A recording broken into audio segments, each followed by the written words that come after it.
Welcome to the show, Phil Hester. I've been following your work for years now. I'm very happy to have you here. Obviously, we're going to talk about G.I. Joe. You have worked on something that is silent, but we're not going to keep silent about it. But you've got tons and tons of other things that I want to talk about before we get to Joe. But first of all, thanks for coming on the show. Yeah, no, it's thanks for having me. That was very smooth, by the way. How long have you been working on that?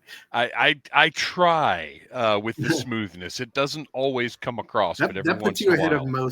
most podcasters trying. Yeah, I like. Well, look, the way I look at things is there is nothing more valuable than time, and if people are going to be giving me their time, I want to make it as entertaining, as fun, as well done as I can make it with our modest budget. Yeah, no, I'm with you. I mean, that's the way I approach my work too. It's like comics are $5 now. So, it's not as much of a casual purchase as it used to be.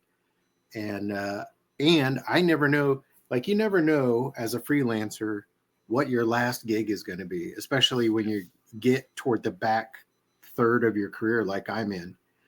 And so like you want to make every shot count. Yeah, absolutely. And I was blown away. I mentioned this. I've recently interviewed Andrew Lee Griffith and Tim Seeley, and neither of them had heard of this site that I've recently come across called Fresh Comics. That is, I had never found it until I started interviewing more comic creators, which Mm-hmm. I've been doing lately. Uh, and it's this really exhaustive library of work. It's a database, but it only goes back to 2011. Oh So, wow, that is fresh. Like to right. me, stuff that came out, stuff that came out in 2011 just came out Well, I in know, my right? mind. Yeah, Yeah. Well, I mean, I still can't deal with the fact that the 90s were 30 years ago. Like, yeah, that's not okay with me. yeah. I just had my 40th class reunion, so yeah, It's time keeps moving, whether you like it or not. So, yeah. uh, since the easy database is 2011 to now, I want to go back to the start. First of all, what initially got you interested in comics? I'm talking about when you're a kid. What are you Yeah. finding? What are you reading? What hooks you into this world of storytelling? Well, I always like to draw, and I always like to make up my own stories. And when I found a comic book, that was sort of like the natural combination of those two things that I already had an affinity for. And even before I could read, I could look at a comic and tell there was a story going on there. And uh, once I started to get my own money, once I got an allowance, this is Right. how old I am. My allowance was 35 cents, and 35 cents was enough to buy a comic and a candy bar actually. Um, and I just jumped in with both feet as a fan, and I read comics, every comic I could get my hand on, because at that time, like, uh, there was this magic in sort of like finding another world that you were not a part of that has this huge history to it. It's like anytime you discover like GI Joe lore or Star Trek lore or superhero lore, it's like, oh, there's this cool world I don't know anything about, and I can't wait to learn more. And comics were that for me, and it naturally fed my desire to draw as well. So I came into it as a fan, and I made my own comics for my own entertainment as a kid because uh, this is before comic shops. You didn't know if you were ever going to see the next issue of a comic. Uh huh.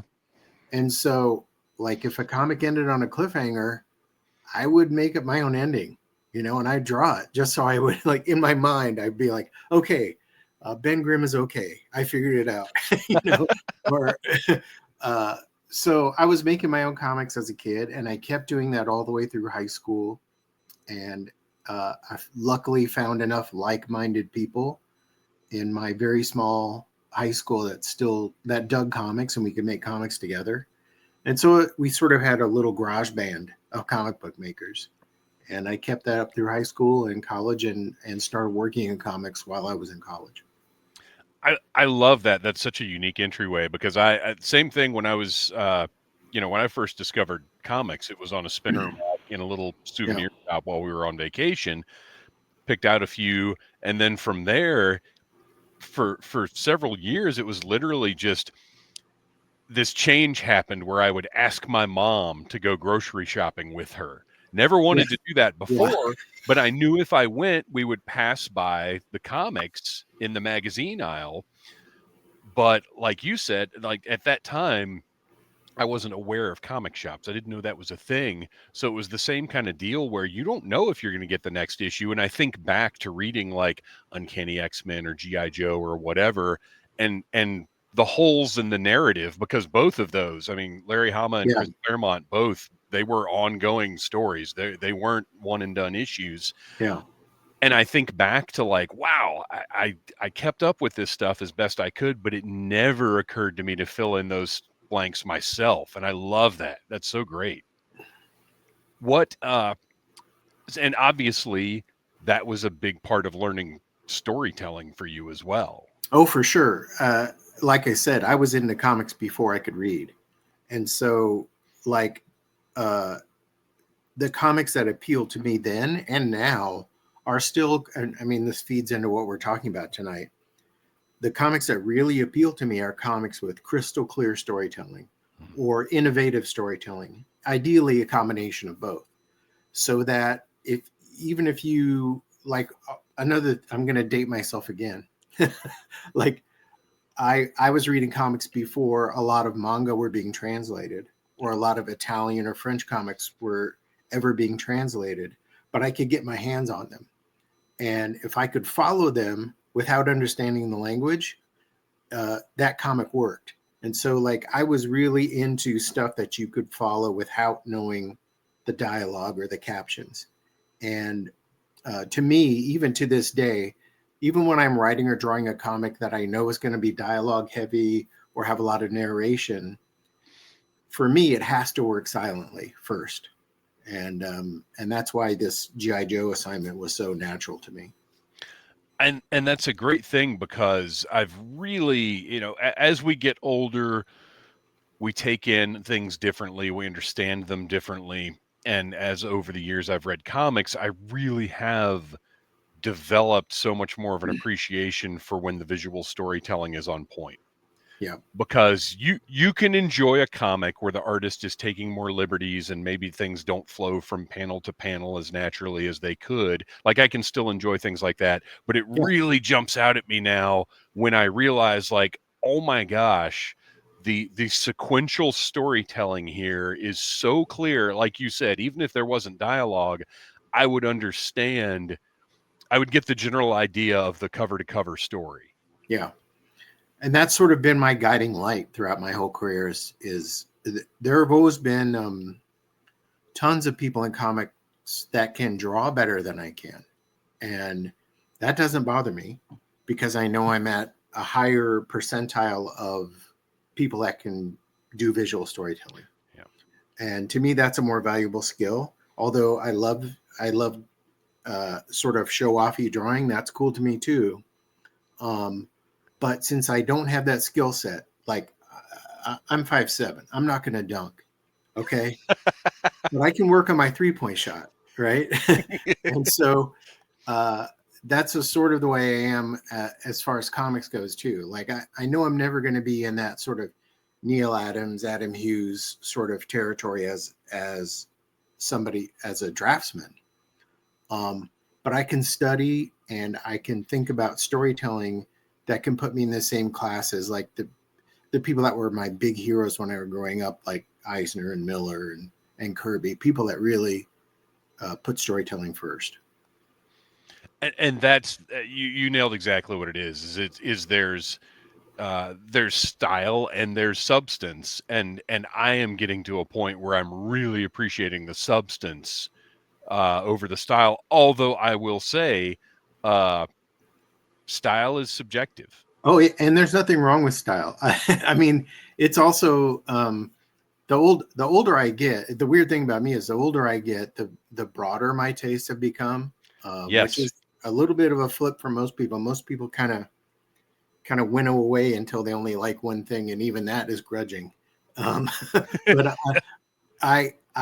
the more I see, the more I like, and it's challenged me to like re-examine also the stuff that I thought, when I was a teenager or in my early 20s that I thought was fluff, that I Hmm. thought wasn't like even stuff that doesn't have great storytelling, but just has memorable drawing. That's also an effective form of storytelling. Yeah. That's also an effective form of It's communication. it's making you feel something. Yeah, and you're lingering with that story because the images are resting. So all these different approaches to me are all like uh, it to me it's like looking at a kaleidoscope and not picking out a favorite color, because they're all bringing something to that experience. And um, just because I took one path, like to become that kind of storyteller, doesn't mean I, as a reader, reject those other aesthetic choices other artists have made.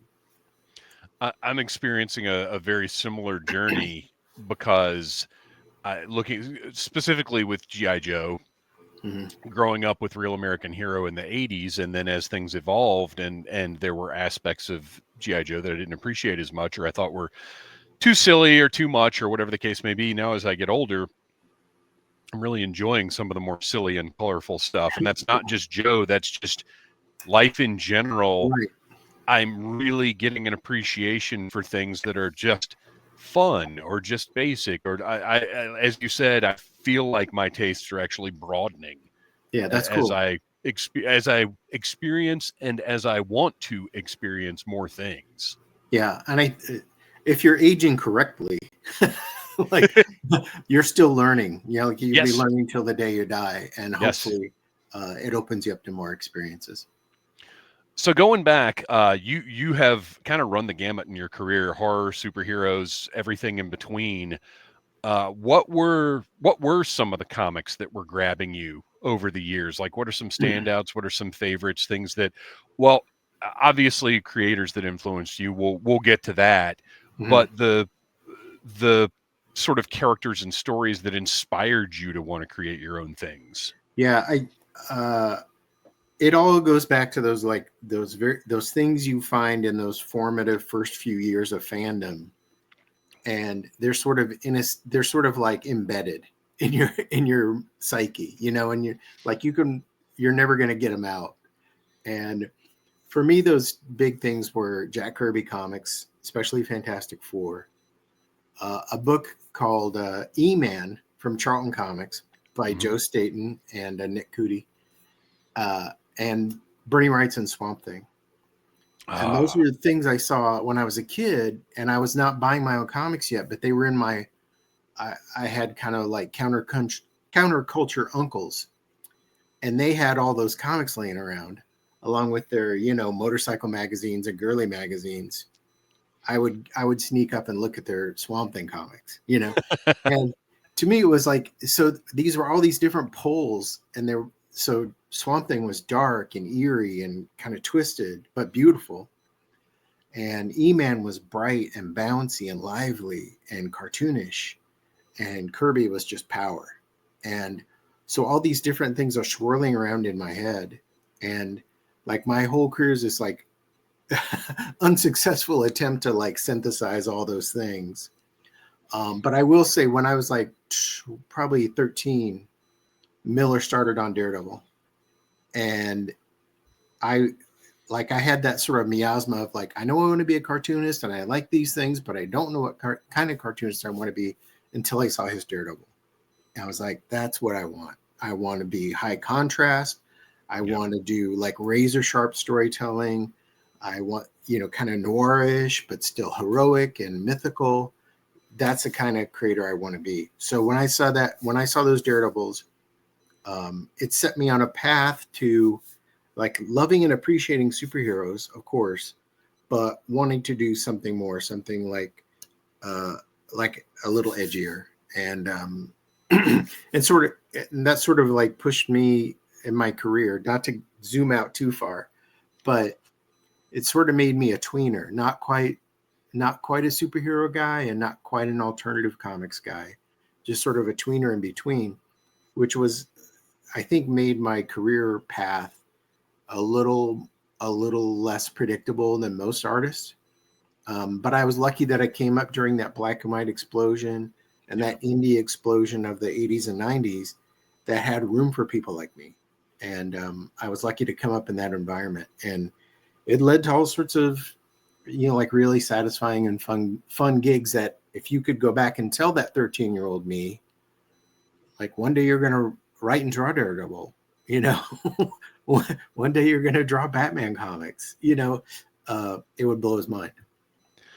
Well, and you've probably, I mean, you've come out the other end, I would imagine, as a very well-rounded creator because you're flexing very different creative muscles because this is one of the questions I've got for later on, but we can talk about it right now. I'm Yeah. very interested in working for different publishers because you've run the Mhm. gamut from big DC Comics to Oni Press to I want to talk a little bit about Aftershock too, Sure. but lots of independent publishers, and obviously there are benefits to both.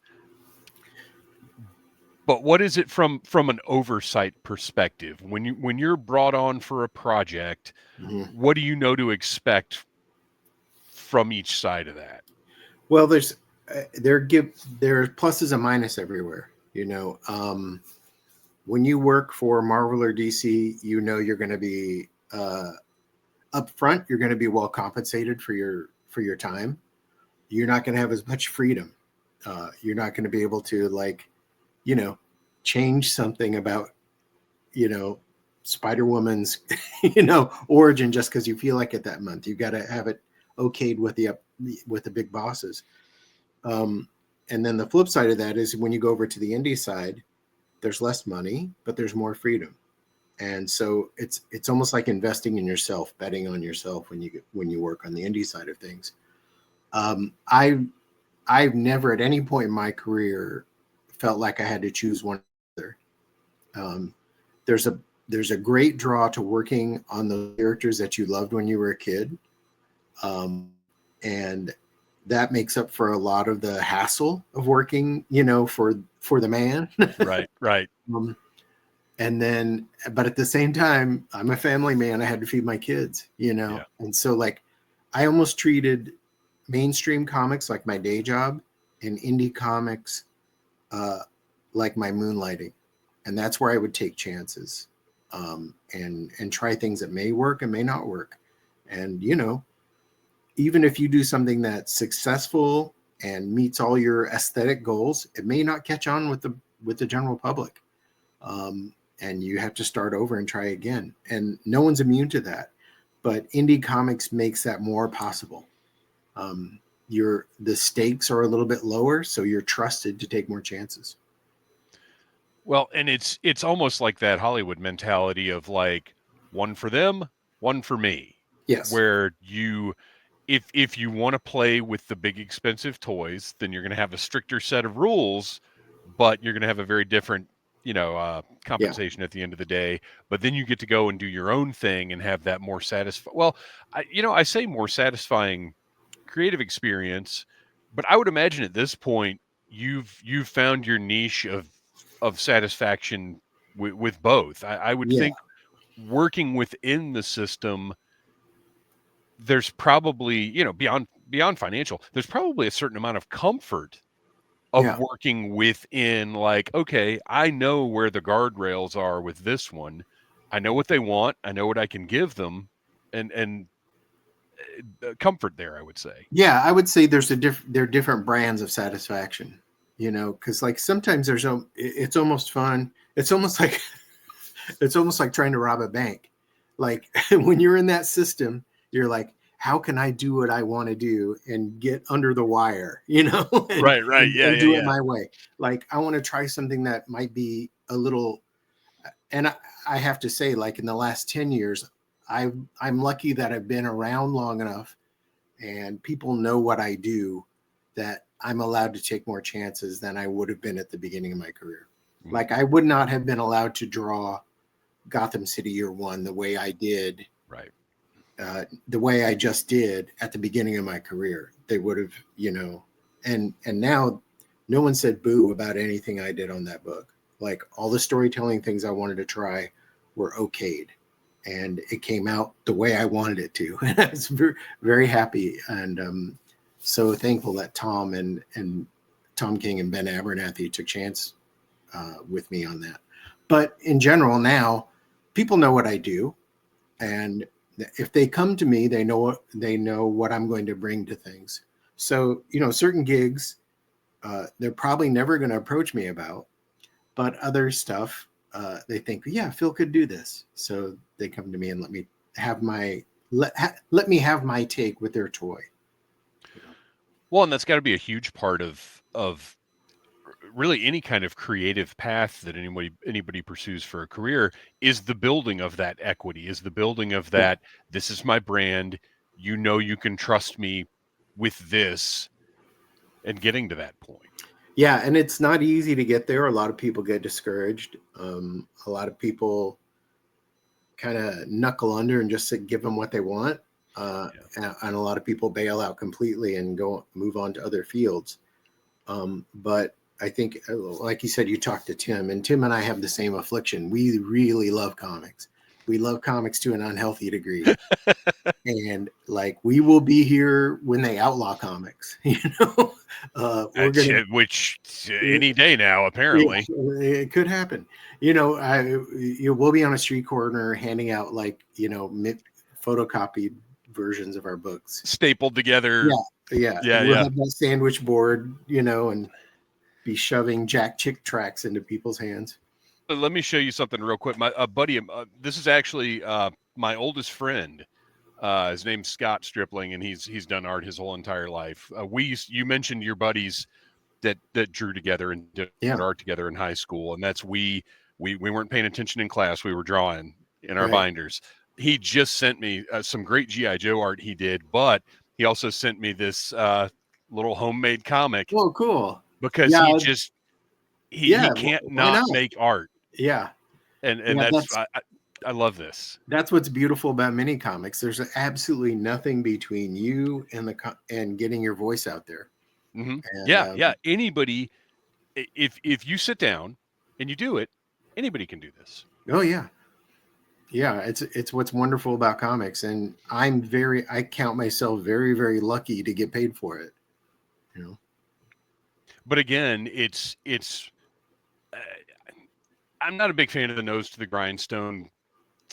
The idea of that, I wish there was a better term for what it is, but it is. You've worked hard to get to the point where you are. I mean, I'm sure again, any creative path is not an easy one.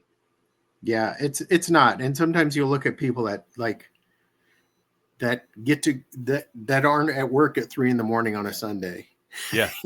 Like I am sometimes, and think, what am I doing? I'm beating my brains out. I could have got a business degree and be the vice president of a bank at my age, but also I don't have to wear shoes, I get to do what I wanted to do when I was 12, which it's really incredible. And I never want to overlook that.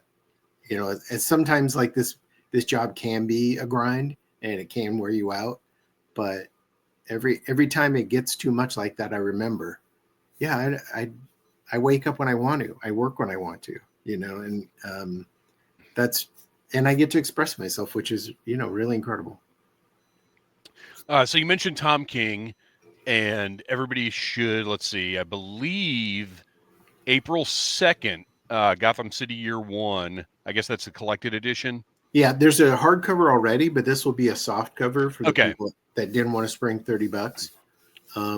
So this one's a little cheaper, and it's also the day that the Beachhead Silent Missions comes out, which it'll make it a big day for me. Yeah, that's awesome. So speaking of Tom King and collaborating, because you write and you illustrate, you do it all. But as far as collaborating with people, what has that process been like over your career of learning how you work with different artists and writers and what that process is? Because my understanding is that there are many very, very different ways of putting comics together. I will say it's different every time.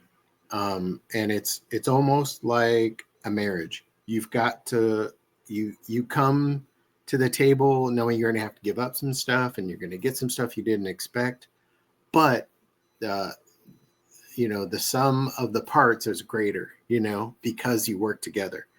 And so you've got to work. You've got to be. I've been doing this long enough to know that you've got to be sensitive to the boundaries that people have as creators, like not to overstep, not to take their story in a direction you don't want to take it. Or if you're a writer, not to ask the artist to do something that goes counter to their skill set. And that's all stuff you have to feel out in the creative process. And if you're in the hands of people who are and the great equalizer in that sort of balancing act is talent. So when people are like super talented, you're learning stuff from them, and you want to dump out your cup a little bit and take what they've got to serve, So I've been very lucky, like over the last 10 years, to only been working with really fantastic collaborators, both as an artist and a writer. But every time you jump in the ring, it's different. That's an interesting point of working with talented people and letting them guide or learning from them. Yeah. But also in my own pursuits, one thing I've really enjoyed is working with people who aren't as experienced and getting to them. To me, I learn as much from teaching somebody else as I do from being taught. Oh yeah, I learn things about my own work every time I give a portfolio review to somebody, to a young artist, I learn something about my own work. Because I'm like, it forces you to sort of like back out and be more objective about the principles you're trying to get across to that young artist. And you can't help but reflect on your own work when you do that. Yeah. So every time I'm up to bat as doing a portfolio review, doing a pitch, working on a new property or a new project, hopefully I'm learning something about what I'm capable of. And if you aren't, it's time to pack it in. Right. Yeah. I can't remember where I heard this, and I'm sure I'm mangling the original phrasing of it, but the day you don't learn something is the day you may as well lay down and die. So Yeah, something along those that's lines. the day you start dying. Yeah. Maybe that's what it was. Yeah. It's true. It's probably not that dramatic, but because a lot of people get to I'm not going to name names, but we all know artists fantastic artists, reach a peak and stay there, and they stop growing. That's awesome, because their peak was probably pretty good. Right. If they're able to stop there, then it's power paying to the you. bills. Right. Yeah, but I'm sort of one of those never peakers, like I'm going to keep on that slow, steady incline, hopefully. And and for me, that's the fun of it. Like I'd like to think that if I had a wildly successful style, that if I were like a hot, the new hotness, I would still want to push it and still want to explore new things. But who's to say? So as far as collaborators, have there been any that sort of stand out in your mind as, oh my gosh, we immediately were just on the same page, made some magic, and it was just because they're going to be experiences that stand out as particularly special. Yeah, well, I think that experience with Tom was really good for me. I learned a ton about being a disciplined writer. I think a lot of comic book writers are so anxious to get their ideas across and out into the world. They're not disciplined. They're not as disciplined as they should be about how they unveil it.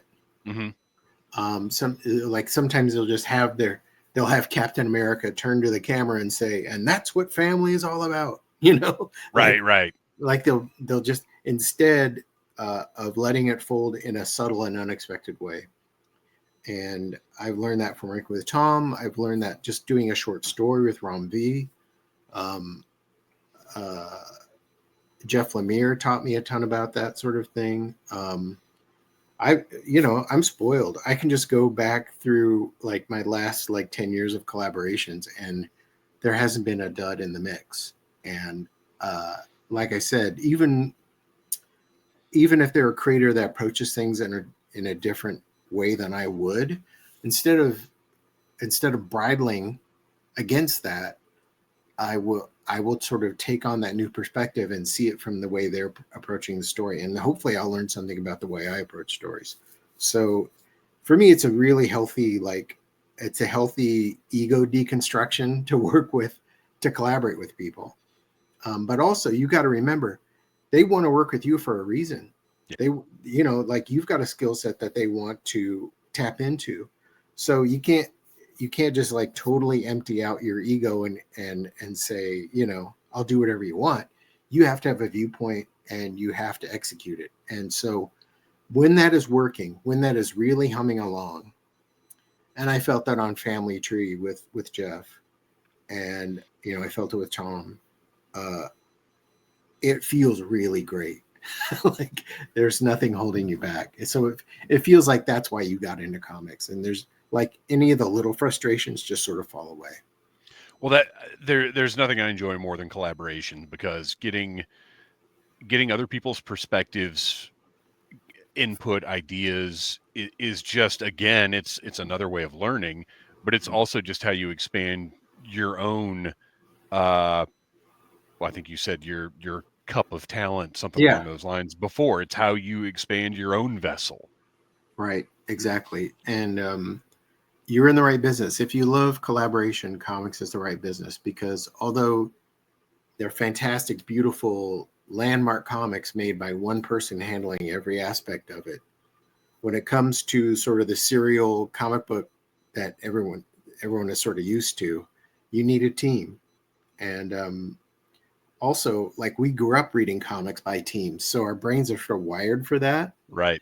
And it's just fun. It's fun. It's almost like when you see a super group come together musically. It's fun to say, "Oh, what's that drummer going to be like with this guitarist?" Or this keyboard player. It's that mix is just sort of fun. So it's cool to work with people and see how they can change your work or how you approach your work.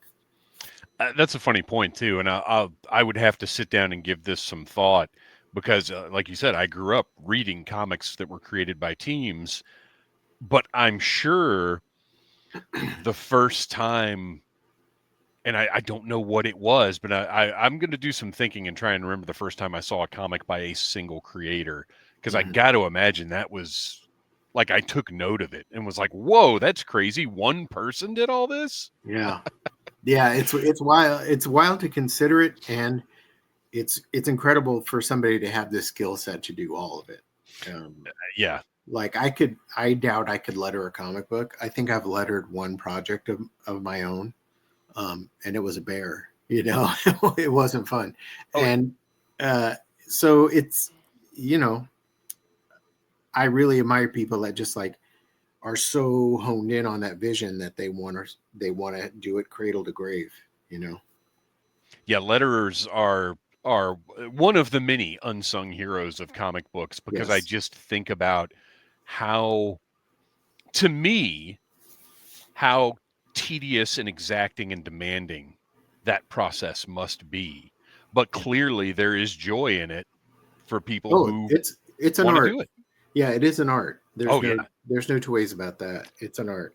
I have And read comics that were brought down by the lettering, and I have read comics that were improved by the lettering. yep, yep. And and a lot of times letters have to work with artists who are not taking their job into consideration. They're not laying out panels in such a way that the lettering can be applied naturally. And so they're facing up, and also they're usually the last people in line. Yeah. So when something's running late, they're the ones that catch the most hell. Yeah. So you've had the opportunity to work with a number of classic characters or franchises: the Shadow, Red Sonja, Green Hornet. And I always enjoy talking to creators about those kinds of things, because there's so many different ways one can come at things like that. You can keep them in the period that they originated in. You can try to update them. There's so much tweaking that can be done while still maintaining the core of the Yeah. character. Yeah. Is there a method you enjoy the most? What have you been able to dabble with in characters like that? Yeah. I think you said the magic word when you said the core. Yeah. So it's something I learned when I wrote Wonder Woman for a year at DC, and it was at a weird time for Wonder Woman because it was right before like the New 52 transition, and so they didn't like, she was sort of adrift, and but I was like, you know what, I don't have clear instructions about where to go with this. I don't know what the future of this book is going to be, but I can find the core of Wonder Woman, and I can tell stories that reflect that. So it was a matter of like finding what I thought was the core of Wonder Woman, which to me is nobility. Okay. And then build everything around that. And then like the shadow. It doesn't really matter what time frame you have the shadow in, as long as he's got that sort of combination of righteousness and malice. So that's at the core of that character. And so doing a period piece was like fun with the shadow. I wanted to do a period piece because he just fits in that milieu so well. But like you could do a Red Sonja story in space. Yeah. You could do a Lone Ranger story, uh, you know, during the times of the Spanish Armada, like a pirate story about the Lone Ranger. You could do all that. And I think like the DC Elseworlds, that's the coolest thing about Elseworlds is they sort of prove that over and Yeah. over again. So as long as you understand like the core of the character, or at least think you understand the core of the character, you can stretch it all sorts of different ways in different places.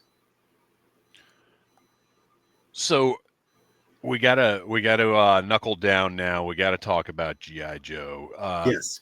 I now we're not going to get into details, but I Okay. will say I have had the privilege of reading Beachhead's Silent Mission. Thoroughly enjoyed it.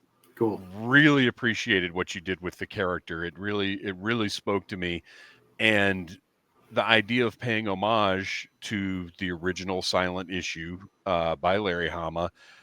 It's one of those things where Skybound and Image thus far with the Energon universe and with Larry Hama's ongoing Real Yeah. American Hero have proven that they love and respect this franchise. Oh, for sure. So in other instances where the silent thing could have been like, okay, yeah, it's a marketing gimmick or whatever, this feels like such a good and appropriate thing.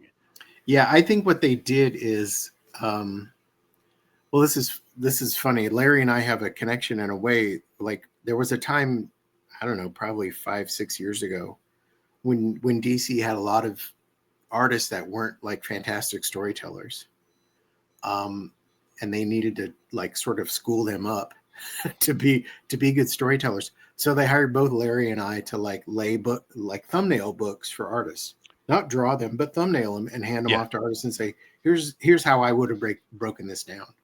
Oh, that's Um, great.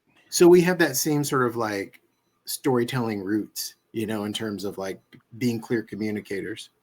So when Alex Antone asked me to do this, like I leapt at it because I am too old for a real American hero.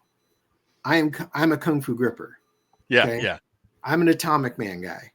That Oh, that was yes. that's my GI Joe. And let me go ahead and say right now, Skybound Image, get this man an Atomic Man comic. I want to see it. Yeah, that was my jam. So like, I in a way, like when the Real American Hero came out, I was almost resentful, because I was like, Oh that's not yeah, my yeah. GI. That's not my GI Joe's got a beard, you know. Uh, Well, that's and so just like the Real American Hero kids when like Extreme and Sergeant right, Savage and Sigma 6, like it's right, it's any long-lived franchise. we'll go There's through going those to be that. iterations. Yeah, Yeah, yeah. and so like, so I did not buy the G.I. Joe comic regularly, but I did buy the silent issue. And I did buy the Michael Golden issues because by that time, I was like a teenager and starting to be discerning about the comics that I bought. Yeah. And so like I was already a fan of Steve Lealoa and Larry Hama, and see them together on a book, like that's a buy for me. And also to see like a silent storytelling, that was like a lightning bolt, like straight into my brain. So like although I wasn't a regular Joe buyer, I bought that issue. And what to me, what's magic about that issue is you don't have to know anything about G.I. Joe Right. for that to work. It does enrich it if you do. It does add. I mean, what's really magical about that comic is it's a fantastic storytelling experiment, but it also like there's also sort of a Empire Strikes Back lore moment in that book. Yes. Which I won't spoil for anyone that hasn't read it. But if you're listening to a G.I. Joe podcast, I think you probably It's know. 40 years old at I this know, point. I know, People. but that's what sort of turns that from a 10 to an 11. Yeah. Like the storytelling experiment itself is fantastic, and it's a good story. It's a gripping story. It's great action, but then also that he could throw that little twist in there really made it fantastic. So, so when I was asked to be part of this, like I had the memory of buying that comic and reading that comic. Like it was almost like I was transported to that time and really wanted to do it. And also the fact that like the powers that be at Skybound felt like I had the skill set to pull that off was like very much, that was a big ego boost. And so, yeah, it was something I jumped into like, both feet. One of my favorite things is at the end of this comic, at least in the review copy that I've got, the Phil Hester sketchbook that they've included Oh, cool. that shows the thumbnails Mm-hmm. and the notes. I love this kind of behind the scenes Yeah, I stuff. do too. Ever since I was a kid, I love that sort of stuff. I don't want to get you off your track of your question, Oh, no, go for it. but there's We range everywhere here. okay. When I was a kid, this Batman versus the Incredible Hulk Treasury Edition came out. And when I was a kid, there was no internet yet. And there were no like trade magazines really. So you couldn't see behind the scenes of how comics were made outside of How to Draw Comics a Marvel Way. Yeah. Right. Yeah. But when I got that Hulk versus Batman Treasury Edition, it had like some behind the scenes stuff in it, like about how they created the cover. And to me, that was like, as great as the comic was, that was the magic to like see them go through those, like all the stages of like sketching and rejecting covers. Like to me, that was fantastic. So I'm so glad when that sort of stuff is included in a comic. Yeah, to me, the thumbnails are where like the drawing is almost like, is like the work I have to do. And the thumbnails is the work I love to do. So and that sort of stuff, the stuff you saw in the back of the thumbnails, that's what DC hired Larry and I to do back in the day. That's what I was thinking. That's what we would hand off to other artists and say, think about your storytelling, approach it this way. Instead of trying to, it was just like show off, right. Try to find a way to tell your story with your images. So, yeah, I'm glad that's included.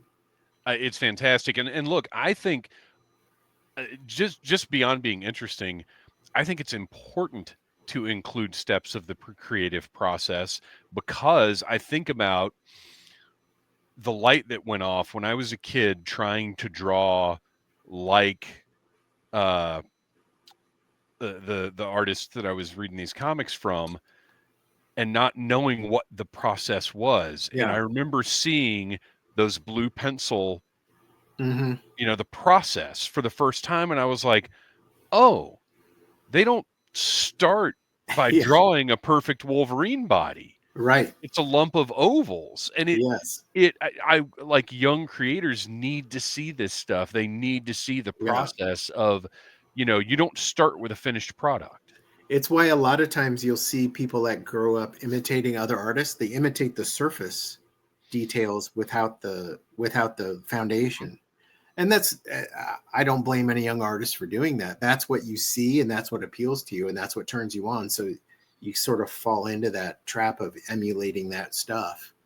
But if you get serious about it, soon you'll want to learn what's behind it, like you said. And then when you see the foundation, it should become even more exciting, you know. Well, I think if you once you get to the point where you are using that foundation, that's probably going to lead more to you developing your own style as opposed to Exactly. trying to ape someone else, because you're actually learning about the building blocks, and Yep. those building blocks are going to work a little differently for everybody.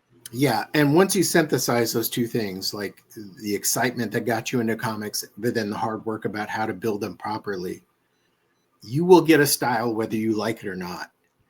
Like your Right, style is right. gonna come. That's the thing I talk to young artists about all the time. They worry about their style, and I'm like, you don't know it, but you already have a style, and that's never going to go away. It's never going to fall out of you.